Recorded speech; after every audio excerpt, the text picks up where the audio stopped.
Press meat পাতি কৈছিল যে ভূপেন বৰাই কংগ্ৰেছৰ পৰিৱৰ্তন যাত্ৰাত মহিলাৰ বিৰুদ্ধে অশালীন আচৰণ কৰিছে, অমাৰ্জিত মহিলাৰ ডিচেন্সি নষ্ট হোৱা আচৰণ কৰিছে আৰু অসমত মহিলাৰ বিৰুদ্ধে কৰা অশালীন আচৰণ কেতিয়াও মানি লোৱা নহয়। এই বিষয়টোৰ সন্দৰ্ভত আপুনি ডিৰেক্টৰ জেনেৰেল অফ পুলিচক কেবিনেট ডিচিশ্যনৰ জৰিয়তে গোচৰ তৰিবলৈ দিয়া হৈছে বুলিও ৰাইজক অৱগত কৰিছিল আৰু পৰৱৰ্তী সময়ত CIDৰ বিষয়ববীয়াও মীৰা বৰঠাকুৰ বাইদেউৰ ঘৰলৈ যোৱা আমি জানিবলৈ পাওঁ। এই বিষয়টোৰ সন্দৰ্ভত আঙুৰলতা ডেকা ডাঙৰীয়ানীয়েও ৰাজ্যিক মহিলা আয়োগৰ অধ্যক্ষা হিচাপে নিজাববীয়া গোচৰ ৰুজু কৰিছিল। একে সময়তে আপুনি কৈছিল যে ইমান অশালীন আচৰণ, এনে আচৰণ কৰা মানুহক পাৰ্টীয়ে দলৰ পৰা বহিষ্কাৰ কৰিব লাগে, নহ'লে দলৰ মানুহ এওঁলোকক লৈ কোনো অসমীয়া মানুহৰ ঘৰলৈ যাব নোৱাৰিব, ক'তোৱে যাব নোৱাৰিব। এনেধৰণৰ কথা কোৱাৰ পাছত কালি দেখিলোঁ আপুনি খুব উৎসাহেৰে ভূপেন বৰা ডাঙৰীয়াৰ ঘৰলৈ গৈছে আৰু কৈছে যে পাৰ্টীৰ মানুহ খুবেই উৎসাহিত, আপুনিও উৎসাহিত। প্ৰশ্নটো খুব স্পষ্ট, ভূপেন বৰা ডাঙৰীয়াই আপুনি কোৱাৰ দৰে মহিলাৰ বিৰুদ্ধে অমাৰ্জিত অশালীন মহিলাৰ ডিচেন্সি নষ্ট হোৱা কাম কৰিছিল নে নাই কৰা? মহিলাৰ বিৰুদ্ধে কৰা অশালীন আচৰণক অসমত আৰু বিশেষকৈ বিজেপি দল আৰু আপুনি মানি লয় নে নলয়?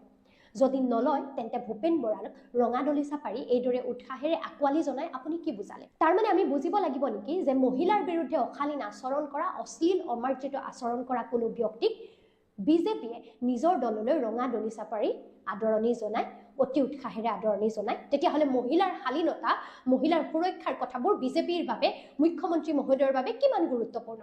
এই বিষয়টোৰ সন্দৰ্ভত আপুনি যিদৰে মত প্ৰকাশ কৰিছিল সেই মতৰ ভিত্তিতে আমি কথাখিনি কৈছোঁ। যদি অশালীন আচৰণ কৰিছে বুলি এখন ৰাজ্যৰ মুখ্যমন্ত্ৰীয়ে স্পষ্টকৈ ৰাজহুৱাকৈ কোনোবা ব্যক্তিৰ বিৰুদ্ধে অভিযোগ উঠায়, DGPক সেই গোচৰ তৰিবলৈ দিয়ে, কেবিনেটৰ ডিচিশ্যনৰ জৰিয়তে সেই গোচৰ তৰা হয় আৰু তাৰ পাছত এইদৰে এখন নাটক আমি দেখিবলৈ পাওঁ, তাৰমানে আমি কি বুজিম যে মুখ্যমন্ত্ৰী মহোদয়, কেবিনেট ডিচিশ্যন, DGP, CIDৰ দৰে সংস্থাৰ কোনো গুৰুত্ব নাই, এনে মানুহৰ মুখৰ কথাৰ কোনো ভেলু নাই, কেবিনেটৰ ডিচিশ্যনৰ কোনো ভেলু নাই, আৰু এনে মানুহ যাক আপুনি অপৰাধী বুলি কয়, যি মহিলাৰ শালীনতা নষ্ট হোৱা বুলি কয়, তাৰ পৰৱৰ্তী পৰ্যায়ত তেওঁলোকক ৰঙা দলিচা পাৰি আদৰণি জনোৱাটো আমি কি বুজাম যে মহিলাৰ শালীনতাৰ কোনো গুৰুত্ব বিজেপিৰ ওচৰত নাই নেকি? ডিৰেক্টৰ জেনেৰেল অফ পুলিচৰ দৰে এটা বিষয় বা CIDৰ দৰে সংস্থাসমূহ ৰাজনীতিৰ অংক, ৰাজনীতিৰ স্বাৰ্থ সিদ্ধি কৰিবলৈ বাৰে বাৰে ব্যৱহাৰ কৰা হৈ আছে নেকি? এনে দায়িত্ব, এনে সংস্থাৰ নিজৰ গুৰুত্ব, স্বকীয়তা, নিজস্বতা কিমান, এয়াও আজিৰ দিনত এক ডাঙৰ প্ৰশ্ন। আৰু এই ক্ষেত্ৰত ডিৰেক্টৰ জেনেৰেল অফ পুলিচ বা CIDয়ে নিজাববীয়াকৈ কি সিদ্ধান্ত ল'ব, তেওঁলোকৰ স্থিতি কি হ'ব, নে তেওঁলোকেও নেতাৰ হিচাপ নিকাচৰ অংকত আঙুলিৰ ঠাৰত নাচিব? স্বকীয়তা, নিজৰ মৰ্যাদা ৰক্ষা কৰিব পাৰিব নে নাই, এই প্ৰশ্নটো আজিৰ দিনত অতি গুৰুত্বপূৰ্ণ হৈ পৰিছে। আঙুৰলতা ডেকা ডাঙৰীয়ানীয়ে নিজাববীয়াকৈ মহিলা আয়োগৰ অধ্যক্ষা হিচাপে গোচৰ তৰিলে। তেখেতৰ দায়িত্ব বা পদমৰ্যাদাৰ কি গুৰুত্ব থাকিল সেই কথাটো আমাৰ তেখেতলৈ প্ৰশ্ন।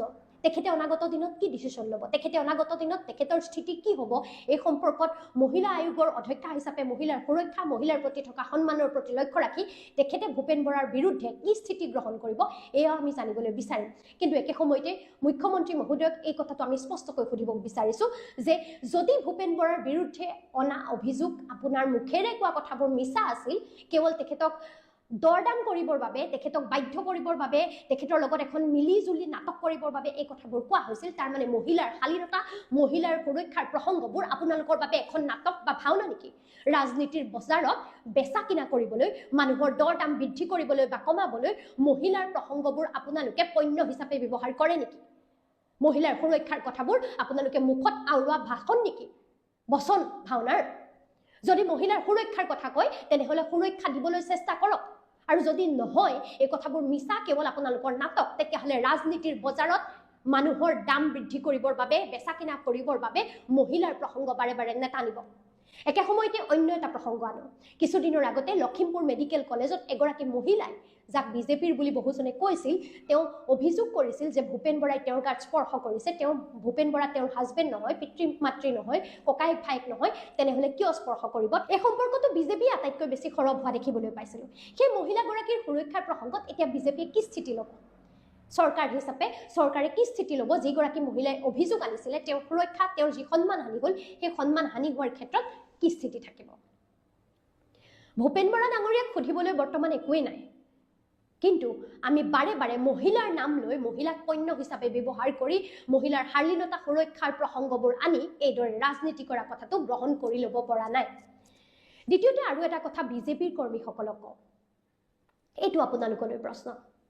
কিছুদিনৰ আগতে ৰাজেন গোহাঁই ডাঙৰীয়াই বিজেপিৰ পৰা গৈ অসম জাতীয় পৰিষদত যোগদান কৰিবলৈ বাধ্য হ'ল 1991 চনৰ পৰা বিজেপি কৰা ৰাজেন গোহাঁই বিজেপিৰ এজন পুৰণা কৰ্মী বিজেপিৰ প্ৰতি তেখেতৰ দীৰ্ঘদিনীয়া ত্যাগ আৰু কষ্ট আছিল আৰু তেনে বহু বিজেপিৰ কৰ্মীৰ বৰ্তমান নাজল নাচল অৱস্থা পানীত হাঁহ নচৰা অৱস্থা ৰাজেন গোহাঁই যেতিয়া বিজেপি ত্যাগ কৰি গৈছিল ৰাজেন গোহাঁইৰ ঘৰলৈ এইদৰে মুখ্যমন্ত্ৰী কোনো মন্ত্ৰী কোনো বিষয়া ঢাপলি মেলা নাছিল একে সময়তে আমি দেখিছিলোঁ কিন্তু ভূপেন বৰাৰ ঘৰলৈ কংগ্ৰেছৰ মানুহ ঢাপলি মেলি গৈছিল একে সময়তে আমি দেখিলোঁ যে মুখ্যমন্ত্ৰী মহোদয় ভূপেন বৰাক পুৰণা সংগী বুলি স্মৃতি ৰোমন্থন কৰিবলৈ ঢপলিয়াই গ'ল ৰাজেন গোহাঁইৰ ঘৰলৈ কিন্তু নগ'ল অথচ ৰাজেন গোহাঁই 91 চনৰ পৰা বিজেপিৰ লগত জড়িত আছিল বৰ্তমান বিজেপি দলটোত যিসকল মানুহ আছে সেইসকল মানুহ বিজেপিৰ নহয় কংগ্ৰেছৰ মানুহ আৰু বিজেপিৰ বাবে তেজ পানী একাকাৰ কৰি কষ্ট কৰা মানুহবোৰ এতিয়া পানীত হাঁহ নচৰা হৈ কৰবাত পৰি আছে কৰবালৈ গুচি যাবলৈ বাধ্য হৈছে কাৰণ তেওঁলোকৰ দলীয় টিকটো তেওঁলোকে নাপায় বিজেপিৰ বিষয়ববীয়া বিজেপিৰ কৰ্মীয়ে যিসকল মানুহৰ বিৰুদ্ধে দীৰ্ঘদিন ধৰি আন্দোলন কৰিছিল যাৰ দুৰ্নীতিৰ বিৰুদ্ধে তেওঁলোক সৰব হৈছিল যাৰ বিৰুদ্ধে তেওঁলোকে মাত মাতিছিল যিসকলক শাসনৰ পৰা গাদীচ্যুত কৰিবৰ বাবে তেওঁলোকে যুঁজ দিছিল দীৰ্ঘদিনীয়া সংগ্ৰাম কৰিছিল আজি বিজেপিত সেইসকল কংগ্ৰেছী নেতাৰ দপদপনি আৰু বিজেপিটো এতিয়া নামত বিজেপি হৈ আছে কামত সেই কংগ্ৰেছ হৈ আছে অথচ কংগ্ৰেছৰ যিসকল মানুহে দুৰ্নীতি কৰিছিল যিসকল মানুহৰ দুৰ্নীতি কেলেংকাৰীত লিপ্ত থকাৰ বিৰুদ্ধে বিজেপিয়ে অভিযোগ আনিছিল সেইসকলে এতিয়া পুৰণা বিজেপিৰ মানুহক পুতলাৰ দৰে নচুৱাইছে আৰু পুৰণা বিজেপিৰ মানুহবোৰ নাচিছে মুঠতে ভূপেন বৰাৰ ক্ষেত্ৰত এতিয়া বিজেপিৰ স্থিতি কি হ'ব নাৰীৰ সুৰক্ষা নাৰীৰ শালীনতা নষ্ট কৰা এজন ব্যক্তিক দলত লগত লৈ একাংশ নাৰীক লজ্জানত কৰা নাইনে